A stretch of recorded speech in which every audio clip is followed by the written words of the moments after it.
إن الحمد لله نحمده ونستعينه ونستغفره ونعوذ بالله من شرور أنفسنا وسيئات أعمالنا من يهده الله فلا مضل له ومن يضلل فلا هادي له وأشهد أن لا إله إلا الله وحده لا شريك له وأشهد أن محمدا عبده ورسوله أما بعد فإن خير الحديث كتاب الله وخير الهدي هدي محمد صلى الله عليه وسلم وشر الأمور محدثاتها وكل محدثة بدعة وكل بدعة ضلالة وكل ضلالة في النار.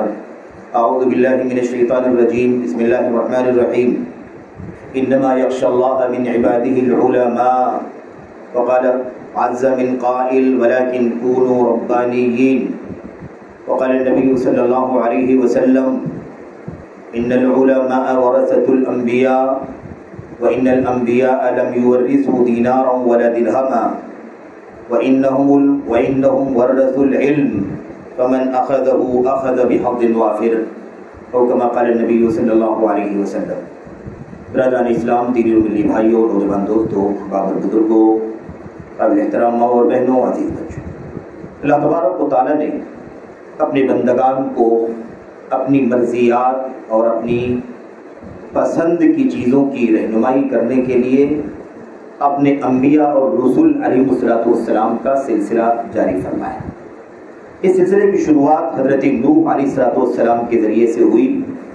آپ پہلے رسول ہیں اپنی قوم کی طرف جس میں سب سے پہل شرک کی شروعات ہو گئی تھی، اور پھر یہ سلسلہ چلتا رہا یہاں تک کہ اللہ کے نبی، آخری نبی محمد رسول اللہ صلی اللہ علیہ وسلم کی بعثت پر یہ سلسلہ تمام ہوا اور آپ سارے انبیاء علیہ السلام کے سارے رسول کے خاتم قرار پائے. اب رسولوں کا سلسلہ تو ختم ہو گیا، رسالت تکمیل کو پہنچ گئی، لیکن انسانیت آج بھی دنیا کے اندر باقی ہے. لوگ پیدا ہو رہے ہیں اور اس وقت تک یہ سلسلہ جاری رہے گا. اللہ تبارک و تعالیٰ کی خلق کا، انسانوں کا، جنوں کا، جب تک اللہ تبارک و تعالیٰ کی منشا ہے، جب تک اللہ تبارک و تعالیٰ کی مرضی ہے. تو اب سوال یہ پیدا ہوتا ہے کہ انبیاء کا سلسلہ بند ہو گیا، رسالت مکمل ہو گئی، انسانیت موجود ہے، ان کی رہنمائی کرنے کے لیے اب کیا طریقہ ہے؟ ان کی رہنمائی کون کرے گا؟ کیسے کرے گا؟ کوئی اگر یہ کہہ دے کہ اللہ تبارک و تعالیٰ کی کتاب قرآن کریم موجود ہے، اللہ کے نبی محمد رسول اللہ صلی اللہ علیہ وسلم کی سنتیں، آپ کی احادیث کے ذخیرے موجود ہیں، اسے لوگ پڑھ لیں گے، جیسے بھی ان کی سمجھ میں آئے گا وہ پڑھیں گے، جو سمجھ میں آئے گا اس کے مطابق وہ عمل کریں گے، زندگی گزاریں گے، حلال حرام اپنی سمجھ کے مطابق وہ برت لیں گے، اور جو عقیدہ سمجھیں گے، چاہیں گے، رکھیں گے، جو بھی اللہ تبارک و تعالیٰ کی کتاب اور نبی کی سنت کی روشنی میں ان کی سمجھ میں آئے گا اس کے مطابق وہ زندگی گزاریں گے. کافی ہے اللہ کی کتاب، کافی ہے نبی کریم صلی اللہ علیہ وسلم کی سنت. یہ کوئی جواب دے سکتا ہے، لیکن یہ جواب نبی کریم صلی اللہ علیہ وسلم نے اس وقت ہی رد کر دیا تھا جب ایک مرتبہ نبی کریم صلی اللہ علیہ وسلم نے اس حوالے سے گفتگو فرمائی. گفتگو لمبی ہے وہ کافی، اس میں خاص بات یہ ہے کہ اللہ کے نبی علیہ السلام نے یہ سمجھایا تھا کہ علم اس وقت تک دنیا میں رہے گا جب تک اس علم کے سچے وارثین دنیا میں رہیں. قرآن کریم اگر کافی ہو جاتی، اللہ کی کتاب اور اللہ کے نبی علیہ السلام کی سنت کا وجود اگر انسانیت کی ہدایت کے لیے کافی ہوتا، تو آپ غور کر کے دیکھ لیں. اللہ کے نبی علیہ السلام نے فرمایا کہ تورات جو حضرت موسیٰ علیہ السلام پر نازل ہوئی موجود ہے آج بھی، انجیل جو حضرت عیسیٰ پر نازل ہوئی آج بھی موجود ہے. لیکن یہ دونوں چیزیں موجود ہیں، اس کے باوجود یہودیوں کو دیکھو گمراہی کے راستے پر چل رہے ہیں، عیسائیوں کو دیکھو کہ گمراہی کے راستے پر چل رہے ہیں. یہودیوں نے حضرت عزیر کو اللہ کا بیٹا بنا لیا، عیسائیوں نے حضرت مسیح علیہ السلام کا اللہ کا بیٹا بنا لیا، اور پوری دین کو ان لوگوں نے بس کر لیا، اس کی شکل کو اپنی مرضی کے مطابق ڈال لیا، جو سمجھ میں آتا ہے اس کے مطابق وہ عمل کرنے لگے. اس لیے یاد رکھو کہ علم اگر دنیا میں باقی رہنا ہے تو وہ علماء کے ذریعے سے باقی رہنا ہے. علم کا اٹھ جانا کتابوں کا نہیں اٹھ جانا ہے، علم کا اٹھ جانا سنت کا نہیں اٹھ جانا ہے، بلکہ علم کا اٹھ جانا دراصل کتاب و سنت کے سچے علماء کا دنیا سے چلا جانا ہے. انما ذهاب العلم ذهاب عملته، دراصل علم کا اٹھ جانا اس کے حاملین کا، اس کے جاننے والوں کا اور اسے برتنے والوں کا اور اس میں اس کی فقاہت رکھنے والوں کا اٹھ جانا ہے، دنیا سے چلے جانا ہے. اسی حقیقت کو اللہ کے نبی صلی اللہ علیہ وسلم نے اس وقت بیان فرما دیا تھا، اس کے انجام کو، اس کے نتیجے کو بیان فرما دیا تھا کہ علم کا اٹھنا، علماء کا اٹھ جانا ہے، اور علماء کے اٹھ جانے کے بعد امت کا حال کیا ہوگا، قوم کا حال کیا ہوگا۔ قرآن موجود ہوگا، اللہ کے نبی صلی اللہ علیہ وسلم کی سنتوں کے ذخیرے موجود ہوں گے، مکتبات کے اندر کتابیں سجی ہوں گی، لیکن علماء نہیں ہوں گے تو انجام کیا ہوگا امت کا۔ اسی لیے اللہ کے نبی صلی اللہ علیہ وسلم نے فرمایا تھا، وہ بھی حدیث لمبی ہے کیونکہ مختصر وقت ہوتا ہے خطبے کا، لمبی بات نہیں کرنی، اس کے اندر خاص بات یہ جاننا ہے اس ٹکڑے کو جس میں اللہ کے نبی علیہ السلام نے کیا فرمایا تھا۔ اللہ تبارک و تعالی علم اٹھا لے گا، لیکن کیسے اٹھائے گا؟ علم علماء کے سینوں سے نہیں اٹھا لے گا کہ علماء کی ایک کھیپ موجود ہو اور سب کے سب علماء اپنی جگہوں پر موجود ہو اور ان کے سینوں سے اللہ تبارک و تعالی علم نکال لے، قرآن چھین لے، سنت چھین لے، عقیدہ چھین لے، فقہ چھین لے، راستہ سنت راستہ صحابہ چھین لے، ایسا نہیں ہوگا، بلکہ اللہ تبارک و تعالی علماء کو موت دے کر کے علم کو اٹھا لے گا۔ علماء مر جائیں گے، موت ہو جائے گی، اور جب وہ مر جائیں گے، دفنا دیے جائیں گے، تو ان کے سینوں میں اللہ کی کتاب کا علم بھی دفن ہو جائے گا، ان کے سینوں میں اللہ کے نبی صلی اللہ علیہ وسلم کی سنت کا علم دفن ہو جائے گا، تو علماء کی موت سے علم ختم ہو جائے گا، علماء کی موت سے علم اٹھا لیا جائے گا۔ تو پتہ کیا چلا میرے بھائیوں، یہ علم کے اٹھ جانے کا اصل نقطہ علماء کا چلا جانا ہے۔ اب دو باتیں سمجھنے کی ہیں، یا تو علماء کی موت ہو جائے تو علم اٹھ جائے گا، یا علماء موجود ہوں لیکن وہ اپنی ذمہ داری ادا نہ کر رہے ہو، تب بھی گویا کہ علم موجود ہونے کے باوجود بھی نہیں موجود ہے، کیونکہ اس کا کردار نہیں موجود ہے، اس کا رزلٹ نہیں موجود ہے، اس کا ایکشن نہیں موجود ہے، اس پر عمل موجود نہیں ہے، اس کے سلسلے میں ذمہ داریاں تقاضے بنتے ہیں وہ موجود نہیں۔ میرے بھائیوں، اللہ کے نبی صلی اللہ علیہ وسلم نے فرمایا کہ جو علماء اٹھا لیے جائیں گے، موت ہو جائے گی ان کی، حتی اذا لم یبق عالما، اللہ کے نبی نے فرمایا حالت یہ ہو جائے گی کہ علماء کو موت دے دے کر کے ساری علماء کو اللہ تبارک و تعالیٰ اٹھا لے گا، یہاں تک کہ جب ایک عالم کو بھی اللہ تعالیٰ باقی نہ چھوڑے گا تو لوگ جاہلوں کو اپنا سردار بنائیں گے۔ اتخذ الناس رؤوسا جہالا، جہلا کو، جو علم والے نہیں، علماء اٹھا لیے گئے، باقی کون بچے؟ جہلا ہی باقی بچے، کیونکہ اللہ کے نبی نے فرمایا جب اللہ تعالیٰ ایک عالم کو بھی باقی نہیں بچائے گا، اٹھا لے گا سب کو، تو صرف جہلا باقی بچیں گے، انہی کو لوگ اپنا بڑا، انہی کو لوگ اپنا پیشوا، انہی کو لوگ اپنا قائد، انہی کو لوگ اپنا مرشد، انہی کو لوگ اپنا مفتی، انہی کو لوگ اپنا معلم اور مربی بنا لیں گے۔ اور مشکل یہ ہوگی کہ جہالت کے ساتھ زندگی گزار رہے ہوں گے، یہ اسی جہالت کے ساتھ لوگوں کی رہنمائی کرنا شروع کر دیں گے۔ میرے بھائیوں، نتیجہ یہ ہوگا ضلوا واضلوا، خود بھی گمراہ ہوں گے اور جن کو مسئلے بتائیں گے، جن کو رہنمائی کریں گے، ان کو بھی گمراہ کریں گے۔ تو اب یہاں یہ باتیں اللہ کے کلام کی آیتوں میں، اللہ کے نبی صلی اللہ علیہ وسلم کی حدیثوں میں اتنی بات تو ثابت ہوتی ہے کہ علماء کا مقام امت کے اندر بڑا عجیب و غریب ہے۔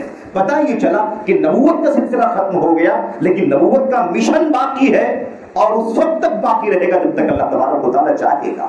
اب عوام کی ذمہ داری یہ ہے، علماء کی ذمہ داری یہ ہے کہ وہ اپنا مشن نبھائیں، صحیح معنوں میں اپنی ذمہ داریاں ادا کریں، اور میرے بھائیوں، اور یہ بھی ذمہ داری ہے اور عوام کی کہ عوام اپنے علم والوں سے جڑے، علماء سے جڑ کر کے وابستہ رہ کر کے اپنے دین پر عمل کرنے کی کوشش کریں، مستقل بالذات نہ ہو، مستقل بالفہم نہ ہو، مستقل بالفکر نہ ہو، مستقل بالمنہج نہ ہو، اپنی ہی راستے پر نہ چلے، اپنی ہی سوچ پر نہ چلے، اپنے ہی نظریے پر نہ چلے، اپنے ہی راستے پر نہ چلے، بلکہ امت کی قیادت کو سمجھے، کیونکہ نبوت کا سلسلہ ختم ہو جانے کے بعد وہ علم نبوت کی وراثت جن کے پاس آئی ہے وہ دراصل نبوت کے نائبین ہیں، وہ نبوت کے وارثین ہیں۔ اسی بات کو اللہ کے نبی صلی اللہ علیہ وسلم نے سمجھا دیا کہ علماء کون ہیں؟ انبیاء کے وارث ہیں، العلماء ورثۃ الانبیاء، علماء انبیاء کے وارث ہیں۔ اور ظاہر سی بات ہے کہ انبیاء کے وارث ہیں تو اس کا مطلب یہ نہیں ہے کہ انبیاء کے مال کا، انبیاء کی دولت کا، انبیاء کی پراپرٹیوں کا، کیونکہ انبیاء کبھی بھی مال دولت چھوڑ کے جاتے ہی نہیں، اور ان کی وراثت مال دولت زمین جائیداد نہیں ہوتی، ان کی وراثت وہ علم ہے جو اللہ تبارک و تعالیٰ انہیں اپنی کتاب کے ذریعے سے، اپنی صحیفوں کے ذریعے سے، اپنی وحی کے ذریعے سے جو علم عطا فرماتا ہے۔ تو پتہ یہ چلا کہ اب نبوت کا جب سلسلہ ختم ہوا تو نبوت کی وراثت کا سلسلہ آگے چلتا رہے گا۔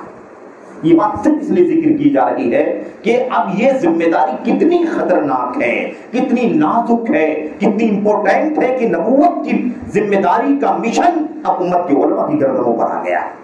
لیکن کون سے علماء؟ کون سے علماء؟ وہ علماء جو صحیح معنوں میں وارث ہو نبیوں کے، صحیح معنوں میں وراثت نبوت کی ان کے پاس آئی ہوئی ہو۔ اچھا اب یہاں پر ایک بات سمجھیں، قرآن کریم اللہ تبارک و تعالیٰ کی کتاب، یہ کتاب اتر رہی تھی، آیتیں اتر رہی تھیں، نبی کریم صلی اللہ علیہ وسلم اس کا پیغام امت تک پہنچا رہے تھے۔ یتلو علیہم آیاتہ ویزکیہم ویعلمہم الکتاب والحکمہ، یہ اللہ کے نبی علیہ السلام کا مشن تھا، اللہ کے کلام کی آیتیں پڑھ کر کے سنائیں، لوگوں کے نفسوں کا، ان کے دلوں کا تزکیہ کریں، ان کو علم کی کتاب کی تعلیم دے، حکمت کی تعلیم دے۔ یہ نبوت کا مشن تھا میرے بھائیوں، میرے بزرگوں۔ جس علم کی بات چل رہی ہے وہ آیت کریمہ میں کس علم کی تعلیم کی بات چل رہی ہے؟ نبی کریم صلی اللہ علیہ وسلم جب کہا کہ علماء نبیوں کے وارث ہیں، انبیاء کے وارث ہیں، تو اس وقت میرے بھائیو جو علم تھا اسی علم کی وراثت کی بات چل رہی ہے، ملاوٹوں کے بعد نہیں، ملاوٹوں سے پہلے میرے بھائیو، اختلافات ہونے سے پہلے، فرقہ بندیوں سے پہلے، امت کے اندر انحرافات کی فضا قائم ہونے سے پہلے، امت کے اندر رافضیت کے آنے سے پہلے، امت کے اندر خارجیت کے آنے سے پہلے، امت کے اندر مجرد عقل پرستی کے آنے سے پہلے، امت کے اندر تصوف کے آنے سے پہلے، جن لوگوں نے علم کا سورس خیالات کو بنا لیا، خواب کو بنا لیا، کشف کو بنا لیا، الہام کو بنا لیا، اور قرآن کریم سے وہ علم لینا جائز نہیں سمجھتے، سنت سے علم لینا جائز نہیں سمجھتے۔ جب ہم بات کرتے ہیں تو کہتے ہیں یہ تو پرانی بات ہے، تمہارے پاس اس کی سند کیا ہے؟ ظاہر سی بات ہے اس سند جو میں سارے لوگ تھے وہ سب دنیا سے جا چکے، مر چکے ہیں میرے بھائیوں۔ قرآن کریم اللہ تبارک و تعالیٰ نے جبریل امین کے واسطے سے اپنے نبی کے دل پر نازل فرمایا، صحابہ کرام نے اسے سیکھا، اسے آگے بڑھایا سن کر کے، یہاں تک کہ حضرت عثمان غنی نے اسے پورے طور پر پورے اہتمام کے ساتھ صحیفے میں جمع کر کے 5 نسخے بنا کر کے دنیا کے اندر عام کر دیا۔ وہاں یہ بات طے ہو گئی، لیکن نہ حضرت عثمان غنی ہمارے سامنے موجود ہیں، نہ حضرت ابوبکر موجود ہیں، نہ عثمان غنی رضی اللہ تعالیٰ عنہ کے بعد آج تک لوگ علماء موجود ہیں، یہ دنیا سے جا چکے ہیں، پرانے، آج 14 صدیاں گزر چکی ہیں۔ یہ صوفیہ کہتے ہیں کہ یہ سب مردے ہیں، مردوں کے واسطے سے کیسے علم حاصل کیا جا سکتا ہے؟ ہم تو براہ راست اللہ تبارک و تعالیٰ کا علم اپنے دل پر لیتے ہیں اور کہتے ہیں حدثنی قلبی عن ربی، میرے دل نے میرے رب سے روایت کیا ہے۔ ہم کہتے ہیں فلاں نے امام بخاری سے روایت کیا، امام بخاری نے اپنے استاد ابن مدینی سے روایت کیا، انہوں نے اپنے اوپر والے سے روایت کیا، انہوں نے ابو ہریرہ سے روایت کیا، انہوں نے نبی کریم صلی اللہ علیہ وسلم سے روایت کیا، لیکن یہ کہتے ہیں میرے دل نے میرے رب سے روایت کیا۔ خیر یہ تو ایک مثال ہے میرے بھائیوں، کہنے کا مطلب یہ تو یہ ملاوٹوں سے پہلے والا علم، جب ملاوٹیں نہیں آئی تھی، خالص علم تھا قرآن کا جو اللہ کے نبی کے سینے پر اترا، خالص نبی کریم صلی اللہ علیہ وسلم کی سنتیں جو سب سے پہلے صحابہ کرام کو ملی، قرآن کریم ملا، سنت ملی، قول ملا، عمل ملا، تقریر ملی، فتویٰ ملا، فیصلہ ملا، یہ ساری چیزیں نبی کریم صلی اللہ علیہ وسلم کے صحابہ کو ملی۔ اسی علم کی بات چل رہی ہے، اسی کی وراثت جن کے پاس ہے وہی علماء حق۔ علماء حق کون ہیں میرے بھائیوں؟ ملاوٹوں کے بعد والے علماء نہیں، انحرافات کے بعد والے علماء نہیں، فرقہ بندیوں کے بعد والے علماء نہیں، اندھی تقلید کے بعد والے علماء نہیں میرے بھائیوں۔ کون سے علماء؟ جو اللہ تبارک و تعالیٰ کی کتاب اور نبی کی سنت کے اترتے وقت جو علم تھا، اس علم کے علماء جو ہیں وہ علماء حق۔ اور اس فہرست میں سب سے پہلے حضرات صحابہ کرام آتے ہیں، حضرات صحابہ کرام کا نام سب سے پہلے اس فہرست میں، ان کا مقام تو کوئی دنیا میں پا بھی نہیں سکتا میرے بھائیوں۔ زندگی بھر سجدے میں سر رکھے رہے اور میرے بھائیوں اللہ کی کلام کی تلاوت کرتا رہے، فرائض اور نوافل کے لیے پہاڑ کھڑا کر دے، لیکن اللہ کے نبی کے صحابہ کا مقام نہیں پا سکتا۔ تو اس علم سے پہلے، اس علم کی بات ہے جو علم اس فتنے سے پہلے تھا۔ اس فتنے میں ان صحابہ کو بھی کنارے لگا دیا گیا، ان صحابہ کو بھی غیر معتبر ثابت کرنے کی کوشش کی گئی میرے بھائیوں، ان پر تبرئے کیے جانے لگے۔ ایسے لوگوں کے وجود سے پہلے کا جو علم تھا، اس علم کے جو وارث علماء بنے ہیں، وہ علم جن کے پاس ہے وہی علماء سچے علماء ہیں، وہی علماء حق ہیں۔ ان کا میرے بھائیوں مقام کیا ہے اور علماء حق کی پہچان کیا ہے اور ان کا مشن کیا ہے، اس حوالے سے مجھے 2-4 باتیں آپ کے سامنے عرض کرنی ہے۔